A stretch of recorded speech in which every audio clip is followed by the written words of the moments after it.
we don't need faces where we're going because this is a radio show. Butterscotch Shenanigans. Hey everybody, welcome to episode 159 of Coffee with Butterscotch, the game dev comedy podcast of Butterscotch Shenanigans. I'm Seth, and I'm the games programmer. I'm Adam, I'm the ponderer of numeric quantities. I'm Sam, and I'm the 2D artist. And this is a show where we talk about life, business, and working in the games industry. Today is July 2018. That's a good one. I like that. Before we get started, we have a warning. Anything could happen on this show. We're going to be just cursing. Yes. It's just going to be a bucket of curses. Mm-hmm. Yeah, so just be prepared to be cursed for the rest of your life. There's going to be hexes. We're going to. I'm making voodoo dolls right now. I am putting my swears on the blockchain so I can keep track of them. Yeah, and who they belong to. Yeah, and I'm doing an ICO. It's an initial curse offering. Okay, I'm opening up a new coin. Hexcoin. Where I just every time I drop an F-bomb. You could buy that F-bomb and you could share it on the blockchain. That's right. This is as good of an ICO idea as any, I think, I've heard. At least there's a purpose. You know? Well, and there's only a finite number of times you can say any word. Right, before you get hoarse and you need a drink of water. Yeah. But don't you run into a scenario where someone who's maybe a aficionado of this hex coin would want to make you swear? Yeah. Now, this is going to, just like Bitcoin, Bitcoin is contributing to global warming a lot because of all these people buying GPUs and just dumping, using lots of power.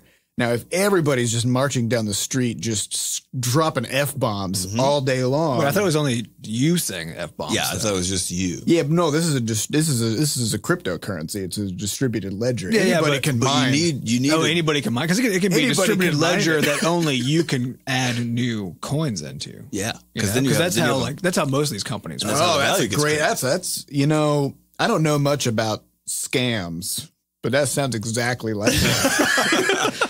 Just kidding. I played EVE Online, and I know a lot about scams. Did you ever finish your last scam?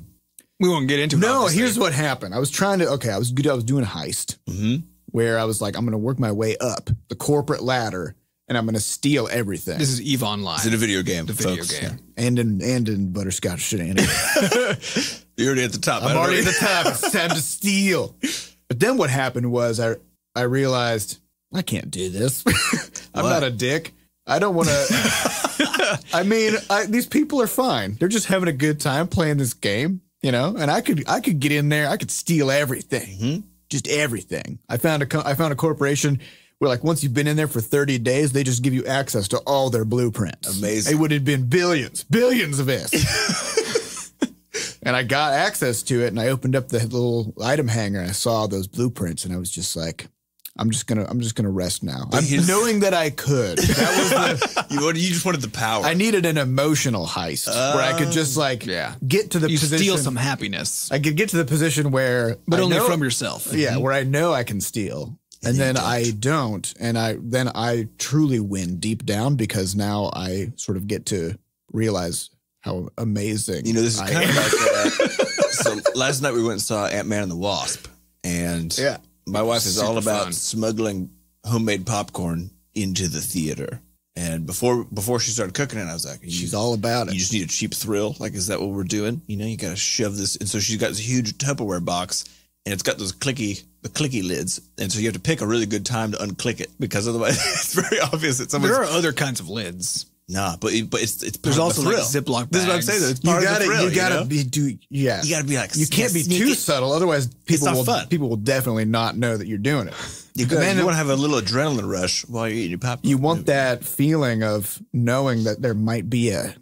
Does she know that there actually is no consequence? I think that's the thing. Both of us do know that, but we pretend that there might be consequences. Yeah, nobody gives a popcorn. This is a very elaborate.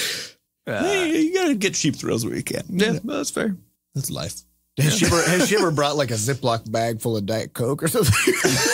Just like hold it up and like snip the corner with scissors and just drink. We haven't gone that far. We did bring we brought a bunch of strawberries, a bunch of fruit in once. Nice. Did you bring a fondue? Yeah, fondue pot. But there was this College Humor episode or video, which we should find online, which is the person who like sneaks shit into the movie theater, but it keeps on escalating. to the point where I think at one point towards the end, she brings in walls and then like hangs a plant and like it's her apartment. It's her office. And then has a dinner party. So people come over and they're like, oh, this new place is great. It's hysterical. And like, it just reminded me, I showed my wife and I was like, this is you in 5 years. Farcical version of you. It's incredible. I love it. It was a great movie. Yeah, it was very fun. Ant-Man and the Wasp would recommend. Yep. But here's the thing. Sam and Diana were sitting 3 seats away from me, and I did not get any of this popcorn. We offered. Okay? I mean, I offered it. I just want to make sure we address the elephant in the room, which is that I didn't get any of this popcorn. Well, you know, I just drank my vanilla caffeine-free Diet Coke, and that was my whole dinner. Okay. Well, I mean, the other thing is that Diana makes a spiced popcorn that will just cause coughing fits for those who aren't initiated. So I think I've been making chili powder popcorn. I've been practicing. Okay. If you're ready. I spent all this time rehearsing. If you're ready, I didn't get a single kernel. Popcorn. Next time we go, we'll smuggle a bigger bucket in, which will be even more exciting. What you got to do is I'll just occasionally open my mouth and you just keep an eye out in your periph and just hurl kernels over. I'll catch them. I like it. Yeah. No one will notice. No one will notice. Probably not. Probably not, actually. All right, let's get on to the news. The news of the day. For starters, we'd like to thank a few folks who gave us some tips over at tips.bscotch.net through our Ko-Fi. Yeah, these aren't tips like news tips. This is money tips. We got money. This is really worth something. Yes. Money specifically. So we want to thank Chris Comeau, Jerry McBain, and Mr. Ward. Thanks a ton. Yeah, we've got several hundred more coffees in our bellies this week. Yeah, we're real jittery. We've been close to death. I'm going into renal failure. Yep. Thanks. You can drink so much coffee. We're next going to start a GoFundMe to pay for Seth's renal failure health expenses. Yep. Yep. So thanks. So we're going to be changing the terms on our Ko-Fi page. We're not going to be buying us coffees anymore. Dialysis. You're going to be buying us kidneys, just straight up. And it turns out they're more expensive than you'd think. Kidneys? Yeah. Yeah. It's not $4 like a coffee. No. Well, the thing is, like, you can accidentally make a pair of kidneys. That's true.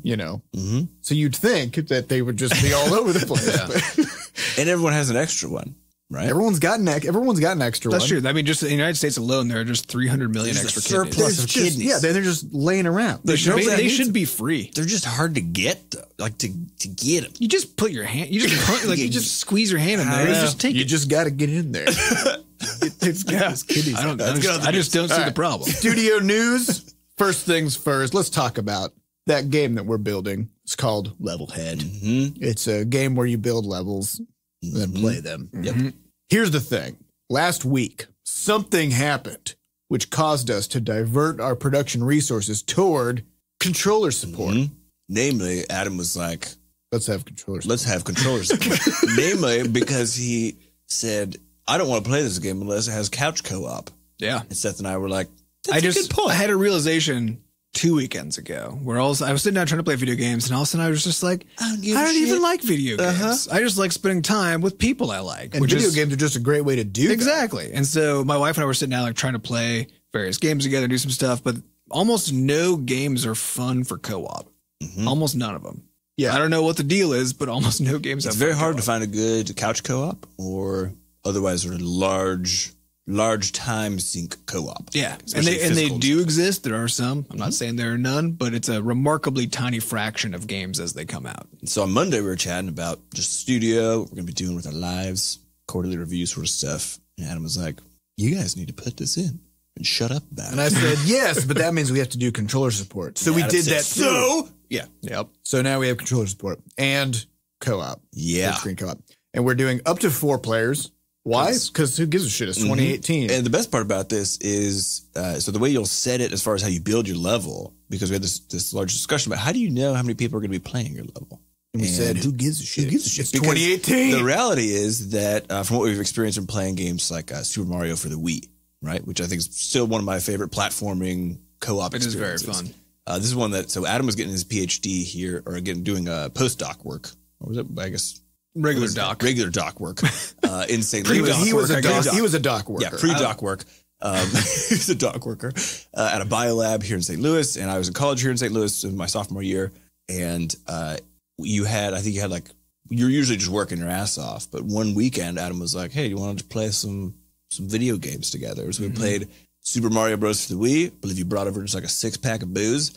We destroyed the game in like an 8-hour session. And it was honestly some of the most fun I've ever had in like a gaming and anything. The key to it is because it's a purely cooperative experience because they made it so that your characters can hit each other and can interact with each other in interesting ways, often to their detriment.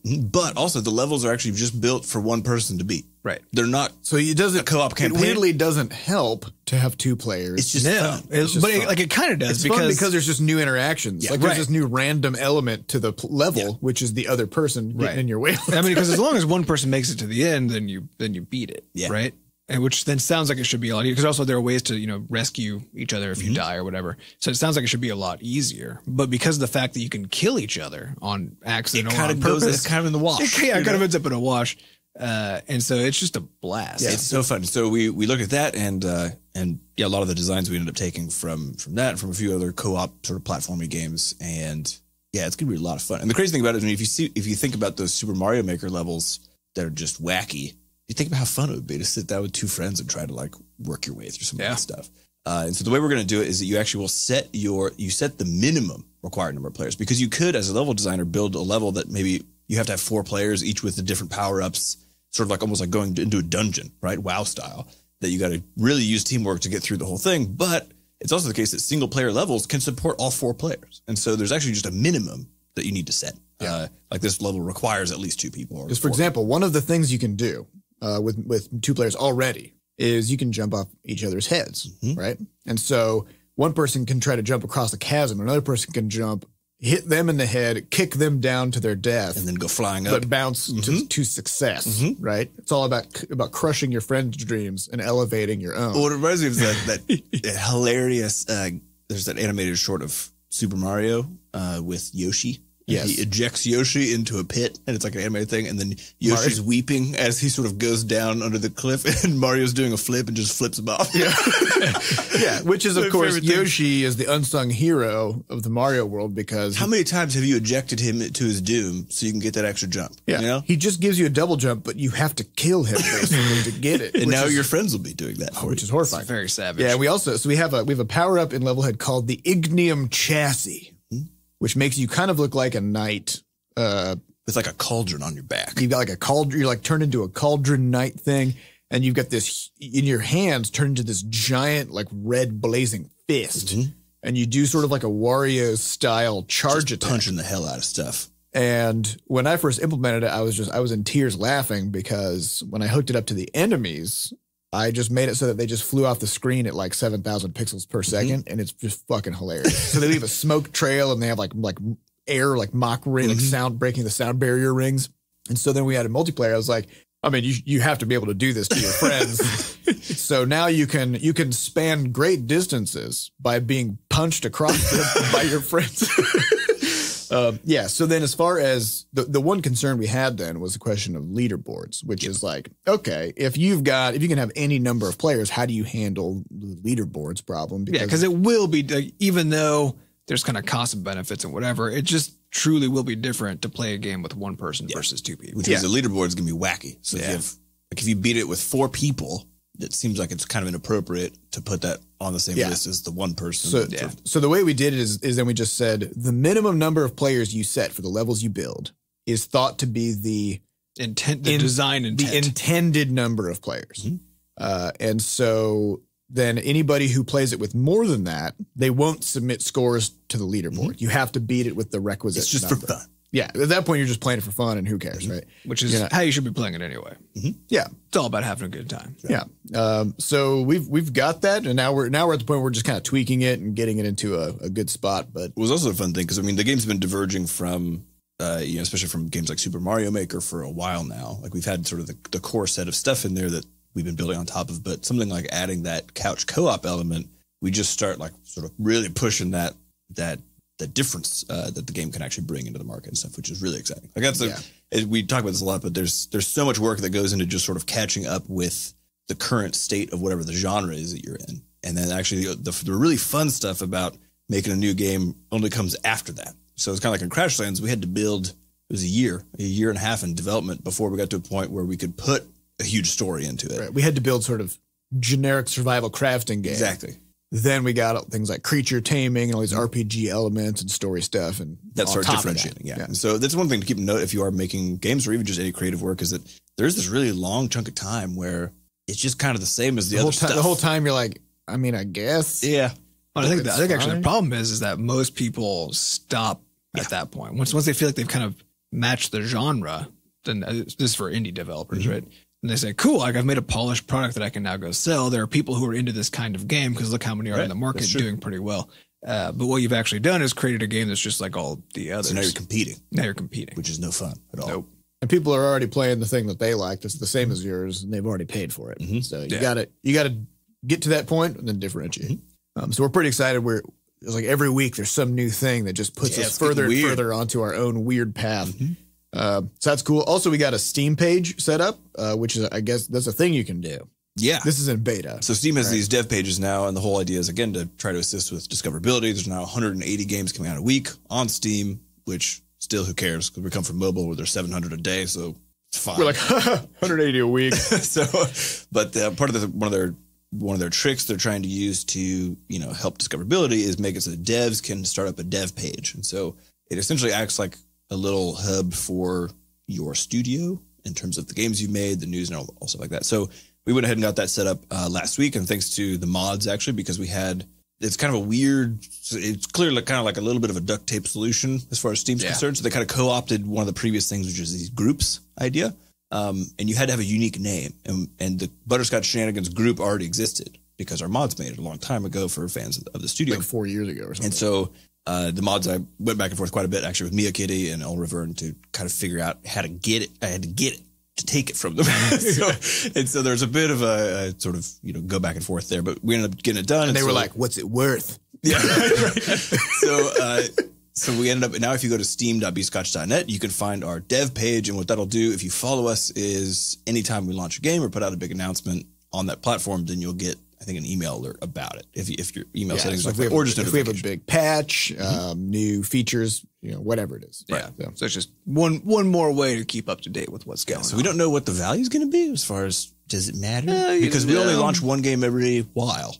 Yeah. So I think as a big publisher, it's awesome. Like Devolver, for example. I mean, they have like tons of games, and they release something regularly, every couple of months almost. But even then, I think that's a weird question from the player's perspective. Because if you're a publisher that's publishing a wide variety of games, then if I subscribe to your dev page, now I'm just getting like a random, whole bunch of random games. stuff. You might as well just be going to the Steam. I mean, I guess if you have a reputation as like only publishing quality stuff. Well, I think that's the thing is devs or publishers like Devolver have a very specific sort of general brand ethos. And they have like puzzle games or whatever else, but gritty and kind of weird.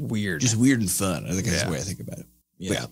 So there's that. So it's happening. Steam.bscotch.net. Get over there. I guess you sign up or follow or something. There's a button. Yeah. Push it. We don't know what it's for, but maybe you can help us find out. Speaking of things that we don't know what it's for, I streamed development again last weekend. Yeah. You hit 20 people? Hit 21. That means you've doubled in growth week over week. Wow. So this is pretty good. Keep it up. I intend to. I'm going to be doing it again this upcoming Saturday. Got another round of messages from people saying like, that was awesome. Thank you. It's like really interesting to see how these things come together under the hood. This week was a lot more sort of like in the weeds programming of like setting up systems and stuff. So I was happy to see that even though it was not as sort of action packed and exciting, that people still responded pretty well. I'm learning a lot about how to not be a garbage person on Twitch. Yeah. Because there's all kinds of things that like it's a whole culture. There's like all these ways of doing things that people expect. So I learned, for example, if you're like, hey, I'm going to take a quick 5-minute break, you don't just like go offline. Apparently, you're supposed to like switch the screen. Yeah, you got to set up a separate little scene. And so I created a scene that was kind of like a cool mix of all of our box art. And then it says, be right back. And then I was wondering if it was going to be the toilet car from the. I don't know where that is. But then it's got. Be right back. Toilet car time. And just constant flushing noises. So like if you want to make some stuff, that'd be cool. I'll make you a toilet car. And so, but then I play the Crashlands loading music, during that away screen. I mean, and then people do stuff like you could have a loading bar that just like starts at 0 and just goes real slow. Or does it? And then it goes past the end. Does that thing that the Windows one always does, which is it loads to estimated time the estimated time is just flipping all over the place. 4 days, 2 minutes, 30 seconds. Just got to keep them guessing. Actually, just have a random time generator and have the bar keep on moving up, and then just have it stop. Just right. And then there's one other thing that I want to do that I don't know if I can pull it off because I might have lost my equipment, but. I've been watching Khan Academy videos, and they've got this fantastic little sort of like blackboard, and he's using it like a teacher, he's drawing stuff and explaining concepts and stuff. And every now and then I get a question from somebody in the chat, and I'm like, oh man, if I could just take 2 minutes to just like draw a thing and show how this works, then it would be so much easier to teach about this like game design concept or whatever. And so I found the software that they use for Khan Academy. It's free.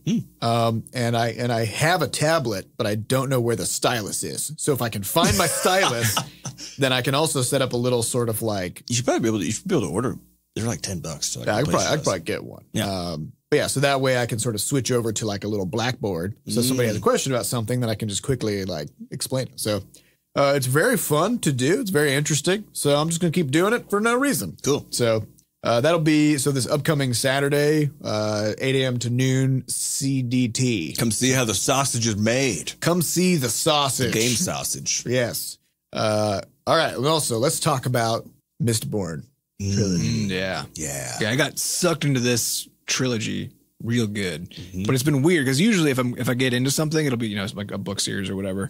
Then I'll just go binge on it, and I'll just like read for 3 days straight. Get it done.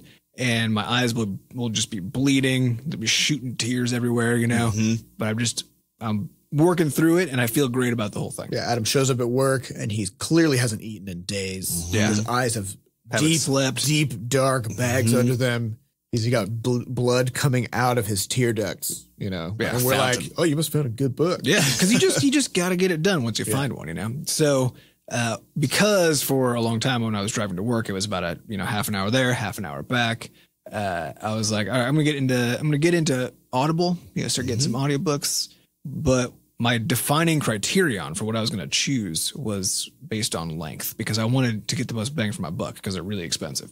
So I was like, I'm gonna try to find these super long, like I don't care how good it is. 24-hour. Well, it's got to be good though too. It's got to be good and long, but long was a requirement, right? Normally just good is a requirement, but here it was both of them. So I'd heard a whole bunch about the Mistborn series and the author of that plus a jillion other books. I hadn't read any of his books, and I was like, I'm going to do this because it turned out it's a 22-hour audiobook. Just one of them. Oh hell yeah! So I was like, this is fucking. That's perfect. A month. So I picked this thing out, and the problem was that my previous audiobooks had all been more, serious stuff, usually just educational things and whatever. So they were really easy to just stop listening to. But this one, like after the first maybe third of the book, which was then basically when we moved offices, and so now my drive was much shorter. Because it was still good up until then, but I hadn't gotten truly invested. But then after about a third of that book, I was just so invested that I just couldn't stop. It's one of the best fantasy series. It's very good. Like it's really good. But then that led me to this weird, this weird outcome, which is then, so I've just been spending pretty much all of my free time now because there's a lot of hours of this stuff. Because there are 3 books. I'm on the second one now, which is 24 hours long. No, sorry, 28 hours long. And I don't know what the next one's going to be. Probably longer than that. And so there's a lot of hours I got to sink in to now finish this trilogy, right? And you're just listening to it. And I'm just listening to it, which now puts me in a weird position because you're just standing around. I'm just standing around. Like if you're reading, you're also just standing around, but your eyes and hands are occupied. You're kind of active. It feels like you're doing You got nothing else that you can do. Yeah. And we're trying to read on an exercise bike or something. It's hard. Yeah, it's terrible. But you can go running with an audiobook. You can do whatever, which makes you feel like you should be doing stuff. So it was just very weird because I'm not getting any less done than I would if I was just reading it with my eyeballs. But you feel bad. But I feel bad about it. So people Sam said they were asking me what I was up to this weekend, and I was just like, just doing. Some stuff, I didn't hear from you at all on Saturday. Yeah, because You I were was just gone. I was doing errands and then audiobooking just constantly. And but it was weird because I felt like I was doing something wrong.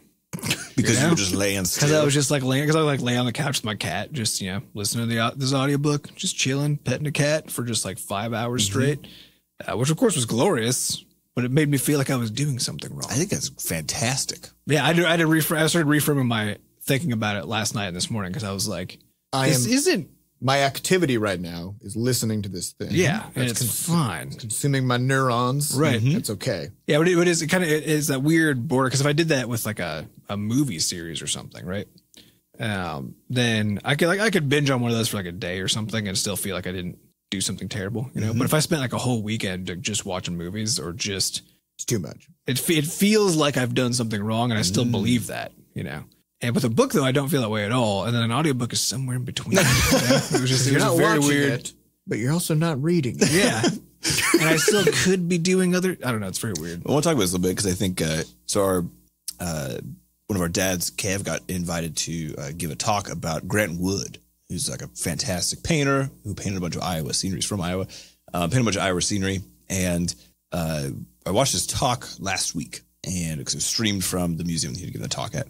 And there's an interesting quote in it, which I think applies to Adam's Mistborn experience. Because I've been, you know, as we do a lot of times, I was just sort of asking myself, like, why am I doing all these things that I'm doing? So, because you could be doing anything. And with all the skills we've developed from making games, like we can make a lot of things nowadays. And also with all the hobbies, and it's just sort of, I think the general approach that we've taken to, you know, learning and all this stuff, I feel pretty confident that, you know, if I wanted to go hop into a different industry or something like that, that I could do it. I could learn the ropes, figure stuff out. So the question is, okay, it's getting more and more imperative to really seriously answer the question, why am I making games? Because before it was like, it's the only thing I can make. Like, it's the only thing I'm allowed to make right now. And now it's getting to a point where it's like, I could make a lot of different things. So you need an answer. And so I just been thinking about this a lot, mulling it over, and hadn't really come up with a good way to describe why I think it's like important. And there's this quote from Grant Wood, which I'll just read here, which I think finally sort of put into words what maybe is really, really good about being able to make something like games or film or these stories or whatever else. So it basically says, it's very difficult to find people who can produce this material of dreams, as very, very few people have this ability so strongly marked in youth that they are set apart and given special training. These people become musicians and poets and painters, and they are valuable because they can lead others into the delightful land where they have been trained to dwell. And I was just thinking about this morning. It just like hit me really hard while I was watching Kevin's talk. And I was like, I think that's good. I think that's the thing. You know, last night before Ant-Man started, there was just a trailer after trailer of just these spectacular thematic, like crazy environmental masterpiece kinds of movies coming out, you know, mostly magic based, in these crazy fantasy lands, but where the depth of the fantasy was just immense. And so, so I've been thinking about this also. Yeah. So I think it was this idea we create alternate universes with our minds. Well, importantly, like it's this, I like the idea of referring to it as sort of like a dreamland idea, which is, you know, you figure out how to walk into it and then bring stuff back for everybody else who, like, because of your work or because of your life or whatever else, maybe you're not able to necessarily construct these things, but everyone loves it. That's the thing, is everyone loves these things. Like, people love movies. I don't know anybody who hates stories. Like, as a thing, you know what I mean? Like, I there's that. I mean, I'm sure there's someone who's going to respond. I hate them. Stories. Quit telling me stories. I think it's the point. It's like there's, you know, it's the stuff that people just really, they do just enjoy. Like, they love it, and it is that sort of material of dreams, as he calls it. And so I just like that idea of being a person who's sort of like a ferryman. You know, like you boat people, you boat yourself over, get a bunch of stuff, bring it back, or even take people with you by making, in our case, I think interactive media is one of the best ones for it, right? Because you can literally, especially with Levelhead, like how cool of a thing. Like we not only get to make the stuff of the dreams by like making these characters, make these environments, but then we get to make a tool that makes it so you can way more easily sort of cross over and make your own stuff. So yeah, just like it hit me really hard. This is on, I think, Wednesday last week. I've just been thinking about it. Well, I've been having the same thought. So I brought up the question to Adam about wikis. Because I've noticed that we're getting more and more people in the Discord who are incredibly enthusiastic about just the lore of Wonope and about like the universe that we're building. And the whole time I'm just like, this is so cool. Like these people are so pumped about like trying to figure out all the little stories. people are like taking screenshots of little tidbits of things and Crashlands and being like, I wonder what this means. Right. Like, how does this connect back to this other thing? Yep. And it's something that I always found one of the most fascinating parts about, going onto forums of other games or into like if you go into the Terraria wiki or something like that, and people have all these theories and trying to figure out how the world works, and it's a whole culture around just digging really deep into the lore of some universe and trying to basically because it's basically what you've done is you've cracked open the window into people seeing into this other world, and they want to see more, right? So like they're grabbing the window, like they're trying to pull it up so they can get a better glimpse, And we do have a lot of, because we very intentionally sprinkled a lot of cross references between connections, games. And even within, like, especially in Crashlands, because there's just so much in there. We really there's a lot more connections than I know of anybody having spotted before. Yes. Though I know recently a few people in particular have like noticed some stuff. I'm like, shit, nobody has noticed that before. As far as I know. Yeah. Yeah. Like we even have hints at backstories. So there's one of the final weapons in Crashlands is called the Maw. It's this giant hefty axe. And the tooltip is something like, it's awkward, heavy, pointy, and dangerous, just like your ex-spouse. And somebody was like, oh, Flux was married? Right? And they're like, there's a whole story there. And they're like, and I said, yeah. And, it's likely that she was married to an alien, given the description of this axe, like probably some kind of a, crustacean or something. Who knows? Some kind of, intergalactic marriage or something. My favorite part about it is Seth just sent me a note on Discord. He's like, by the way, Flux is married to an alien now. It's canon. That's canon. Like, okay. We'll figure it out. We don't know the rest of that story. But I mean, I think there's something to be said about, because we don't know the long-term future of the games in the sense that like 20 years from now, we don't know how accessible it will be to play Crashlands, or whatever. Probably very difficult. It's going to be kind of hard, right? Although running an emulator for just about anything on the hardware we have 20 years from now will be very easy. Somebody will be able to, keep it going or whatever. And maybe we will. I don't know. But the point is, like, I think it's easy to kind of think about the things that we've created as being, permanent. Yeah. But really, we have to work to maintain them. And if we have a repository of knowledge kind of about the universe, in the form of because like we had the Crashlands manual where it tells the backstory of Crash, and like was super fun to write, and people really got into that. And I think it's something that I'd like to think about doing more of, of trying to figure out ways to beef up the lore and stuff. So we'll see. Last thing to talk about life, Sam. Let's talk about reading. What about it? How you feel about it? So it's been so I think listening to the podcast when I read a lot. I think 2018, I read like 36 books, or 2017, I read 36 books. You had like a book and a half a week. Yeah, something like that. Or a book every week and a half. And, I'd go on these trips and I'd read like 6 books on the plane. Like, so usually vacations were these huge, like, library expeditions for me. And then this year, and part of trying to actually pick up my artist habit more, I was like, I don't have the time to do all of these things simultaneously. So, and this book habit is one that a lot of people I know as artists, they bring their sketchbook everywhere. So instead of reading, it seems like it'd be a really good habit to develop to actually draw stuff whenever I have that downtime, instead of carrying a book around with me. And so I've taken just a way slower approach this year. I think I've read 3 or 4 books, which is like a third as many as I would have normally read by now. And I've just been thinking about them a lot more. And then, like, so each one individually has become way more, I think, sort of just generally impactful because I'm reading it more slowly. I'm sort of like taking a lot of notes on very specific things, and then just maybe even like doing a little bit of writing on them, whatever else. And it's given me the space to practice that art habit too. But it's been interesting because I realized that I think so much because the reality is, like, it's hard to find really good books.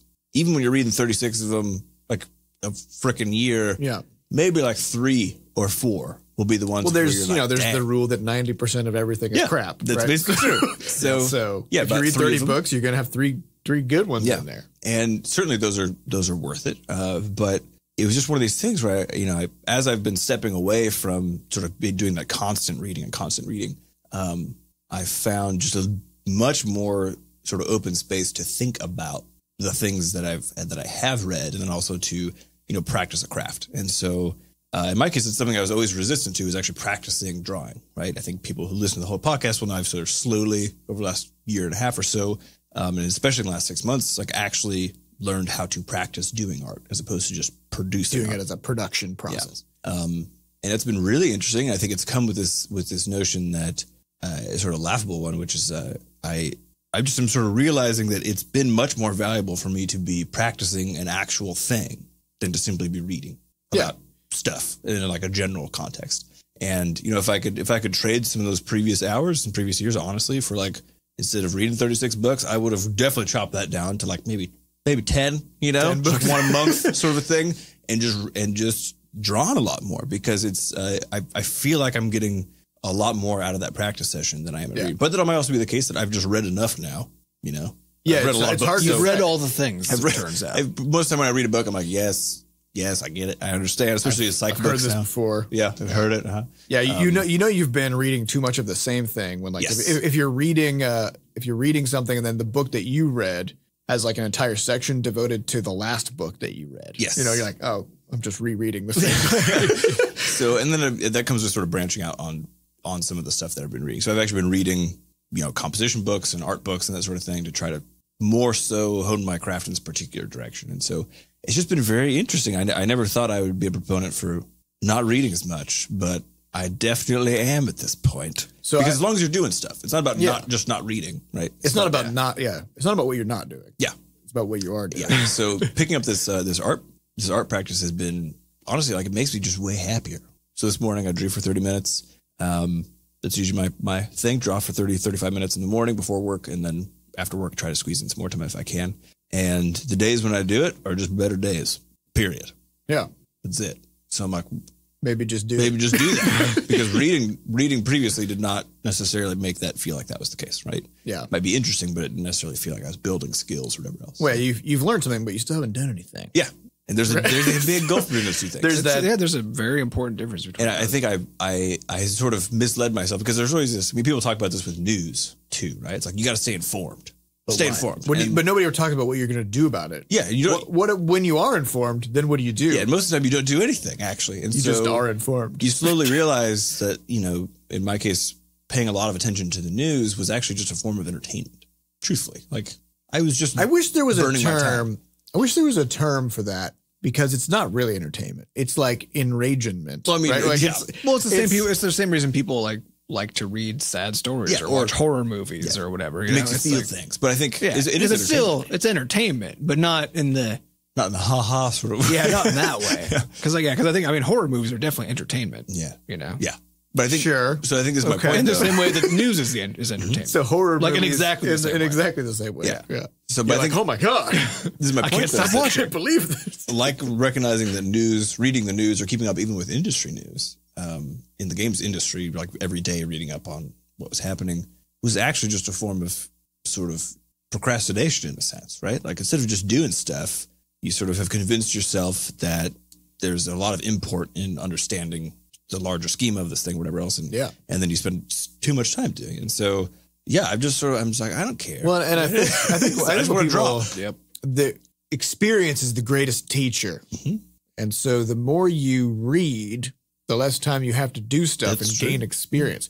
There's a reason why in video games you level up by getting experience points and not by just reading, manuals. So you get like extra bonuses usually from like finding books and stuff, a lot of games. Well, I think about sort of in higher education too, right? Because so for me, becoming a scientist through my educational career, you basically spend, from childhood all the way through the end of college reading stuff and being told things. And then people being like, tell me about what you read. Yeah. And you dabble a little bit maybe towards the end of that and doing some actual stuff. But of course, anybody looking back to that experience will admit that they weren't actually doing anything. And then all of a sudden you have this next thing called, a master's program or a PhD program or something. And those are all focused on doing. And those, like, everybody talks about how, like, a PhD program is like 4 to 6 or even 8 years, depending on what you're doing. But think about that relative to the rest of your entire academic career. Yeah. It's this tiny, tiny fraction because it doesn't need to be. Don't go to that point. No, they just go to work. Yeah, they go to work immediately. Yeah. But that's the point where you actually, like, that was far and away where I learned the most in the shortest period of time. It was the most densely educational. Yeah. I mean, and because you were doing stuff. Because I was doing stuff. and by an enormous margin, by a stupid margin. Just the difference between being told and then doing for yourself. Because even if you just sit down and think about stuff, so that you're kind of stewing on other people's ideas, you can get a lot out of that, but it's still not nearly the same as just sitting down and tackling a problem for real. I mean, I have to wonder because I started learning how to program when I was in law school. Yep. So in law school, again, you just read a shit ton. And then the professors every day the professor will pick one student and attack them viciously. That student is the person who has to answer all the professor's questions because the professors use this ridiculous Socratic method where they don't tell you anything. They just ask you a bunch of questions. And if they happen to have picked someone who doesn't know or who didn't read it or whatever, then that whole class period is wasted because they will stick to that person and just keep trying to extract the knowledge, right? To illustrate to everybody else. And so I was kind of just, I would say, putting up with that in my day-to-day. Oh, that does actually sound like a metaphor for our legal system, which is much more about punishing people than it is about actually solving the legal problems. Yeah. So I'd go in there and I'm like, I'm paying this professor a lot of money to teach me what they know. And instead I'm listening to them berate some unprepared person who has no idea what's going on for an hour and a half. This is where, and that person's paying for that experience also. Right? Yeah. Money well spent. Yes. We all, speaking of scams, but then I'd go home and I'd start programming and I'd have these problems. And then I'd do some reading on documentation. Like, oh yeah, this is how you do it. And then I would just fucking do it. And then I did a thing that I could sort of, mark that down. And then I'd go on and solve the next problem and solve the next problem and solve the next problem. And my rate of learning and programming so rapidly surpassed my rate of learning about the law that it just became increasingly dissatisfying to go to law school. Right? You just got after the first year, I was like, I don't want to. Yeah. It's too slow and no weird. Thanks. Yeah, I'll just go program. Yes, I think there's a really good balance to strike somewhere in there. I think I've previously just been erring, I think, on the side of like knowledge is good, which is, it's a good rule. But there's got to be a balance of actual, rubber hitting the road, like pick a thing to do, like to actively I think knowledge is the best when it matters given the context of problem solving, where you use, like you do, it sucks because you do need a base level of knowledge in order to find problems that need solving. Yes. Right. So, I mean, you do have to spend those early years just kind of like learning things. Yeah. To me, it's mostly about awareness. Like the thing that books and just sort of, in an educational sense, the things that those external forms of education provide is an awareness of problems that exist. Yes. Yeah. Like that's the value that it actually reminds me of because I've had, in college, of course, you had tons of sort of startup ideas or entrepreneurial ideas. And looking back on them, they were all so dumb because I didn't realize what any of the actual problems were that anyone was dealing with. Yeah. You're so insulated from real problems. Yeah. And so most of them were so weirdly.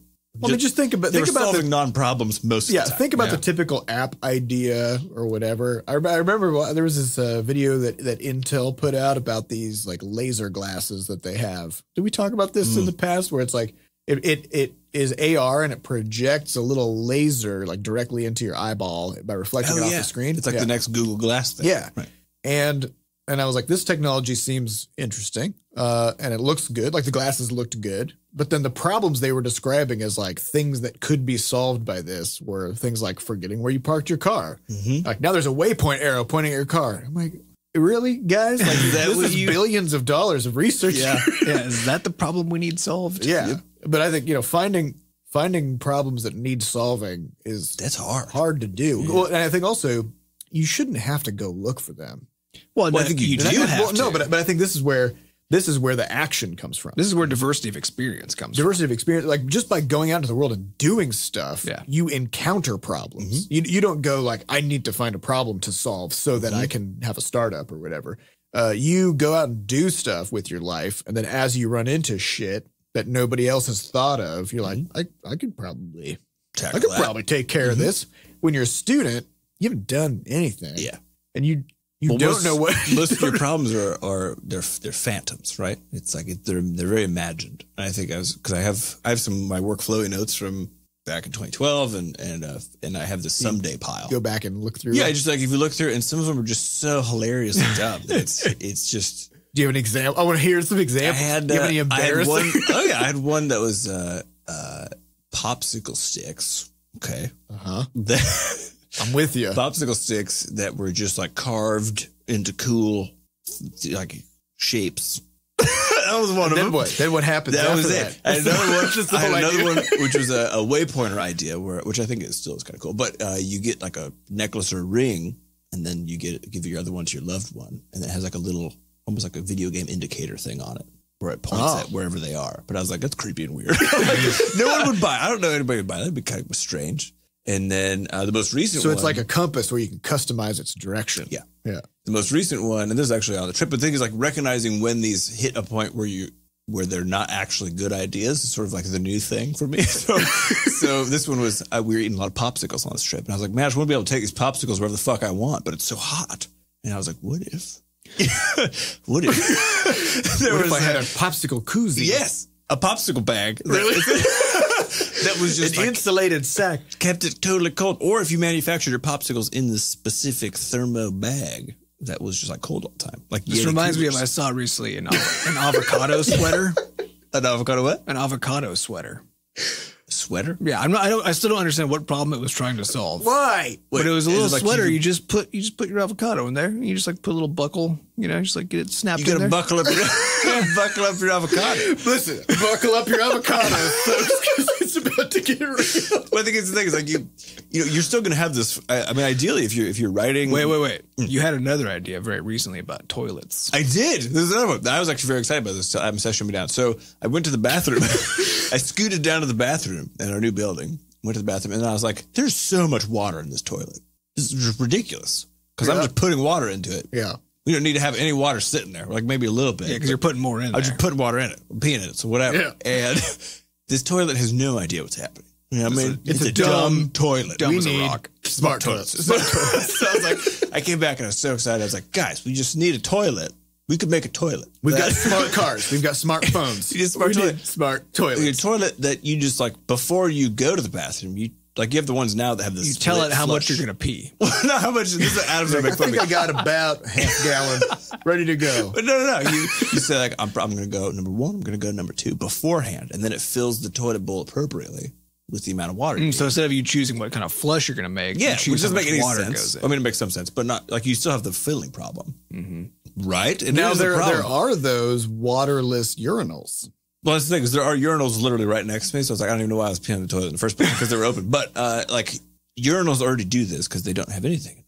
Right. Like now here's the thing though. There's something that I learned about that I did not know until I watched certain stand-up comedians, which is as individuals who stand when they pee, we have to have a plan coming in. You know what you're going to do. That's true. Right? But if you sat. That's true. Sometimes you're like, I guess I'm doing this. Yeah.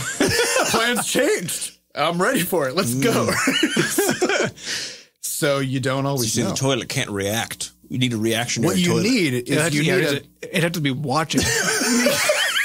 We could use that Intel technology. It needs to procedurally generate the water levels to anticipate. You wear those based on your behavior, like how much you're straining, then it just it moves the water up and down. Look for forehead veins. Yeah, you wear those laser glasses and have it watch your pupils dilating. Based on strain. That'd probably work. Oh God, we need to have an ICO for this business. Yeah, but I think this is the fun thing is if you're a person with a high, it's called a high rate of idea flow is the idea. So there's some people depending on.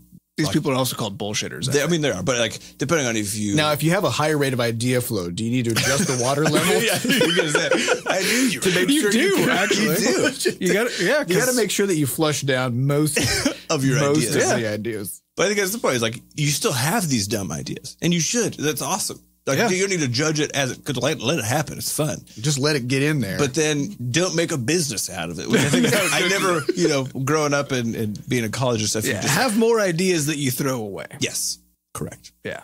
Anyways, I don't even know what we're talking about. Let's get out of here. Let's get on to some questions. These questions come from our listeners over at podcast.bscotch.net, which is Is that being worked on? No, because I got to fix the ink bot first. Adam's got to fix the ink bot. It turns out we have lots of problems, and Adam is only the me, one. Though. Yep. Yeah. Sam and I are just over here doing God knows what. Yeah. Adam's over basically there. nothing. Adam's over there fixing real problems. Yep. First question comes from Doombrowski. Sam, if you were able to go back in time and teach your less art-capable self how to wiggle nodes, what would you recommend to yourself when getting started? So what's like just a dense-ass pro tip that you could give to newbie Let's assume that you can inkskapers? only go back in time for just like 3 seconds and whisper in your own ear. Yeah. So I just want to point out, over the weekend, somebody posted a screenshot of Talfight. And I saw the helmet. It's pretty good. The helmet, it's a power-up. It's a reference from Skyrim. It's called Hergablag. The helmet is called Hergablag. Because it's supposed to be the Fusdorov. Yeah, Hergablag! So I saw the helmet. I just started laughing. So I posted it in Discord. I was like, Sam, look at this helmet. And he started laughing. And then he sketched out a new one in 10 minutes that was like 80 times more professional. Slightly better. Yep. So if you could go back and talk to that guy who made that helmet, what do you say to that guy? Was it hard? Because I think, it's hard when you look back at your own journey to be like, here's where I would intercept my stupidity. Yep. Because I don't know. Because you already intercepted your own stupidity yourself, years ago. And you don't know which specific steps were the important ones. Exactly. So I would say there's a few things that I didn't have early on. So the biggest one would actually be to just get way more comfortable with the tool. So I didn't actually start all my hotkeying and stuff of Inkscape and like really trying to understand what the hell was going on until like middle of Crashlands, I think. Yeah. I think it was middle of Crash because I was making so many. We're like, we have 1 billion assets we need to make. And I was like, I got to do this faster. I need to do this faster. And that's when Adam made this heat map for me. And we watched sort of where my mouse was going and stuff. And so I think that's actually the easiest one because the weird thing is the artistry literally is just a practice thing. It's just a practice thing. Well, and then you looking got an up, art teacher, which was a big. I did get an art teacher recently, which that was is a good. big thing. Actually. And the thing is like I was considering going to like an evening art class, but of course those are like $600 or something like that. You may not get what you need because it's a specific curriculum. Yeah. And then I was like, I'll just look into hiring like a particular person. And I went to Super Prof was the website where you can just put in whatever you want to do. And then it links you up with tons of people and you can send a basic pitch to them, be like, hey, like here's sort of where my skills are. Do you think you could get me here? And they cost between like $15 and $50 an hour, which means if you do, I'm now my third session with my second art teacher. And I think it's like $160 total for my 5 sessions with him and feedback. For just a huge amount of over the course games. of like 4 months, as opposed to like a specific, art class, which is $600 when I looked up here. So I think there's 2 things. I think I would focus really hard on the keys, on like the Inkscape keys and really figuring out the tool, because I think that's one of those things that's actual, like that's just knowledge you can learn. Right. And we've talked about this with programming before, where I've always been a little jealous of programming as a skill because there's some things that you just learn and now you have it. Because you've written a script and you can just do it. Does that now. Yeah, it's not the case that like your forms get better over like you need to just draw a shitload of circles and spheres and rectangles and shove them together in a bunch of different ways to figure out how forms work in 3D space. You can just learn a thing and you actually get a gain from that sometimes. And there are still parallels though with art or anything else. There always are. Yeah. Yeah, because I know still for me, like literally every month probably, I can actually recognize that when I'm sitting back to solve some problem, it's just infinitely easier now to recombine all the subcomponents it's like going back and looking at the Hergablag helmet. Yeah, right. Well, I mean, easily seeing all the problems. Yeah, I'm not saying that there's not a case of that actual sort of practice knowledge that essentially gets built up, that experience knowledge. I think it's easier in programming to trick yourself into thinking you're good at it. Yes, because you can actually know as long as it does something, right. And then the people who are looking at it, they don't know what they're looking at. They don't know. They're just like, so you get to kind of bathe in ignorance of your own lack of skill, much more so in programming than because in art, like everybody can tell. You can tell. Everybody can tell. That's a shitty helmet. Let's be real. That's a shitty helmet. So yeah, I think knowing the tool is one of those things that you can just do, right? Like that does not require years of practice to figure out how like a face puts together and all this stuff. You could just make a list of hotkeys for yourself, memorize how various parts of the program work and treat that. It's like writing it's really what you're saying is learning a manual a little bit. because by setting up all those hotkeys and working on your tools, you get to produce more stuff in the same amount of time. You will work faster. Yeah, it's the same with programming. Which means you get more experience. Yes, exactly. Yeah. So you want to sort of increase the rate of experience there. And then the other one, and the reason I think this is funny is because, or the reason the question is hard is because I did ask people for like, how do I do this? What do I do? I asked the previous art director we worked with at our previous company. I sent her a note, I think a year 1 or 2. And she said the exact same thing, which everybody has said to me, which is you just need to practice a shitload. Yeah, there's no shortcut. There's just no shortcut. And then you didn't. And then I didn't do it. I just never did it. And you're like, why is this so hard? Yeah, I talked to Hibbler, who's our, the painter who does our just obscenely gorgeous art. And I was like, how do you do it? And he's like, every day for 4 years in college, I did a self-portrait every single day. And sometimes it was like a 10-minute thing that I just really try to bang out. Sometimes it was like a 2 hour. No, that's not it. There's got to be. There's got to be a magic bullet. There's got to be a silver bullet in here. And so it's just sort of, if I would have told myself that again, I don't think it would matter. You know what I mean? Yeah. I wasn't at the point where I could actually understand what that meant. And so I still will say, like, just set aside 25 minutes. 25 minutes every morning or every day to draw I think just or to do some as stuff. As much time as you can. Not as much time as you can. 25 minutes. Because but you're talking from the perspective of somebody who then goes and does art all day already also. No, I'm saying that if you set aside 25 minutes of genuine practice time a day, yes, that's a minimum. It's the same thing as the multiplayer thing, right? Sure, go to 2 hours if you feel like it, but do at least 25 minutes a day. Right. Because the first 10 to 15 minutes is sort of like your brain's just kind of getting engaged. The last 10 minutes, you're doing interesting things, and then, sure, maybe you're done. But so by setting a minimum, you kind of get the momentum. Yes. And that's sort of what I've been feeling in the last There's something that I noticed as I've been learning piano is if I make myself sit down for about 20 minutes, then all of a sudden I'm there for an hour and a half or two. You might be. Yeah. That's the thing. Yeah. And don't set targets. Don't say, like, I'm going to do X number of things. Say, I think I'm going to do at least focus really hard on it for X number for 25 minutes. Yeah, figure out what the actual sort of minimum leverage. Figure out what the minimum leverage point is. Because like 5 minutes of drawing, not going to get you anywhere. But once you hit like 15, 20 minutes in a day, especially if you start stringing those together, you're in it. You actually start getting. But I think this is the same thing as like going running. Yeah, because when you go running, if all you can think about, like if you have a if you're like, I need to make 2 laps, right? Then all you're thinking about is getting to the end of that target, which is just bad because then you're hating it the whole time, right? But if you just say I need to get at least to that point, then and just completely refocus and say like I haven't accomplished anything once I get there. That's just like the bare minimum. I'm just getting started. Yeah. Well, so that now as you're coming up to it, you're not now thinking of it as, okay, I just got to get there and I can stop, right? Because that's not what it is anymore. Now it's like I have to get there. But that's not. That's it. Because I think the thing to understand that I did not understand before was that with a lot of practice is that one, you won't enjoy it until you can produce good looking stuff in art. That's actually a big part of it because so much of your art time goes into making things that are just hideous. Just especially early on, like you're like, I'm trying to draw a cube and it looks like a freaking I don't even know what this is. What is this shape? You try to draw a face and it just looks like a cube. It looks like a cube. You're like, what is happening? Try to draw a cube, looks like a face. So I think. And truly, the time when practice started getting fun for me in this last 6-month window, because the first thing I was trying to do was draw faces, was once the faces started looking like faces.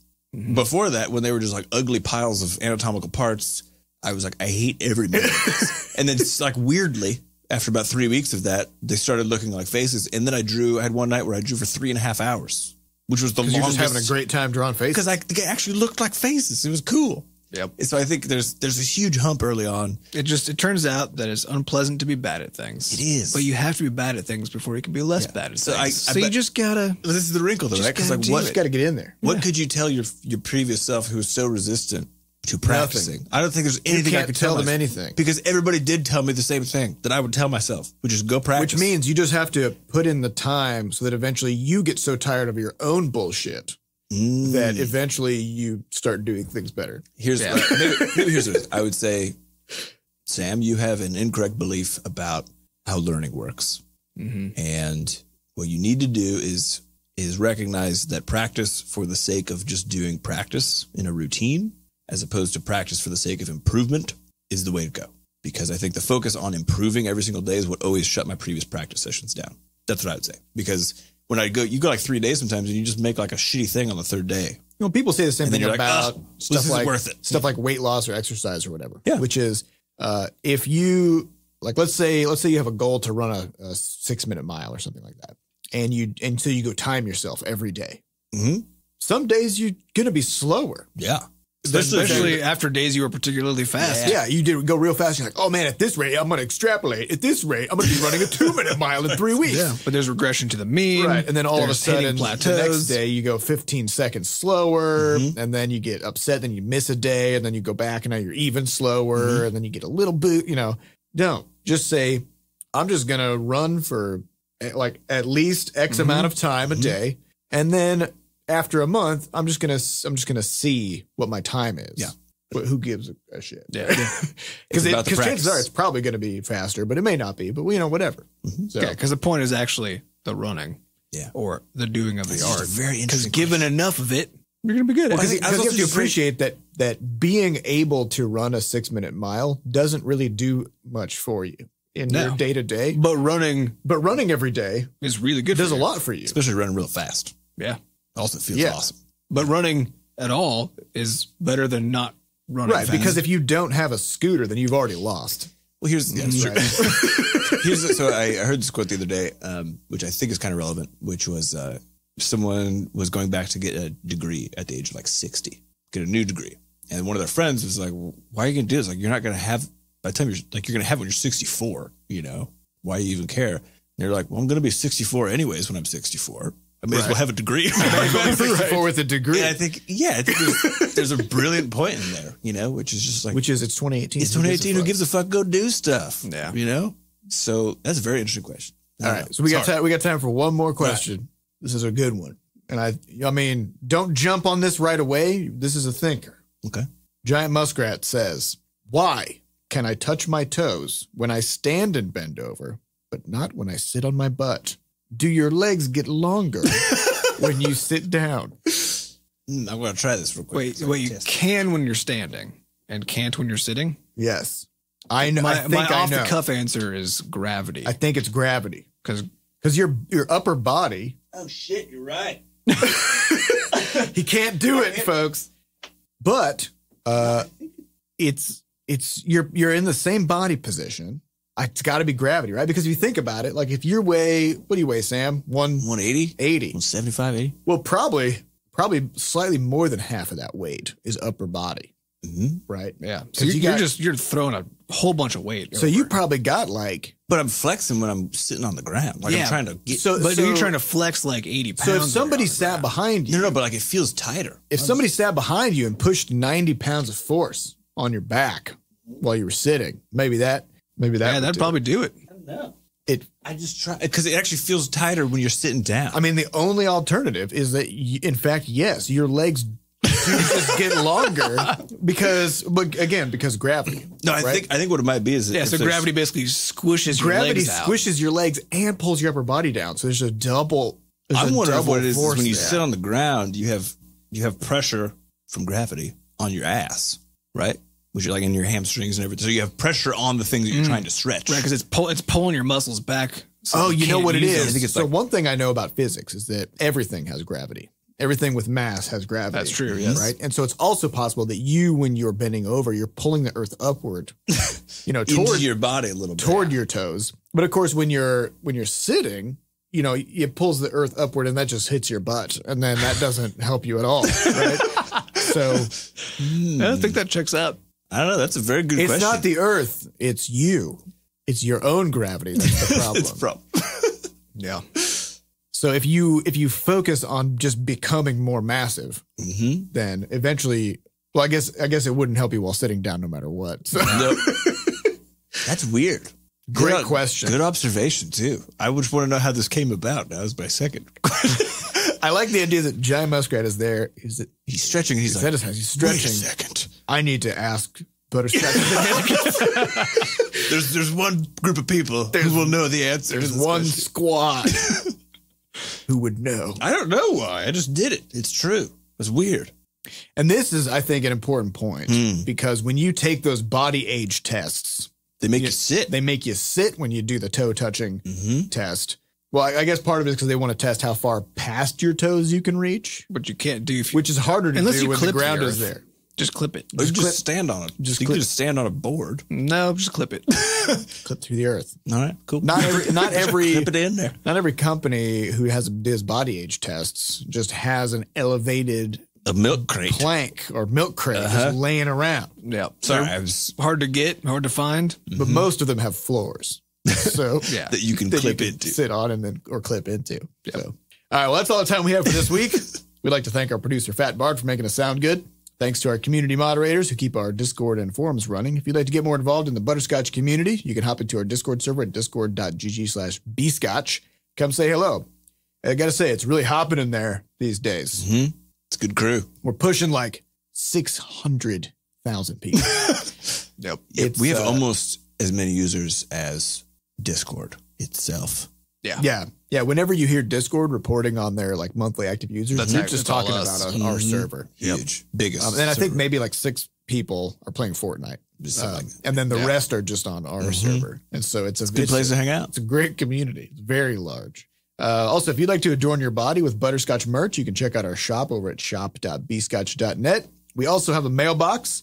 So if you want to send us whatever, if you want to build like a small clay figurine, send us that.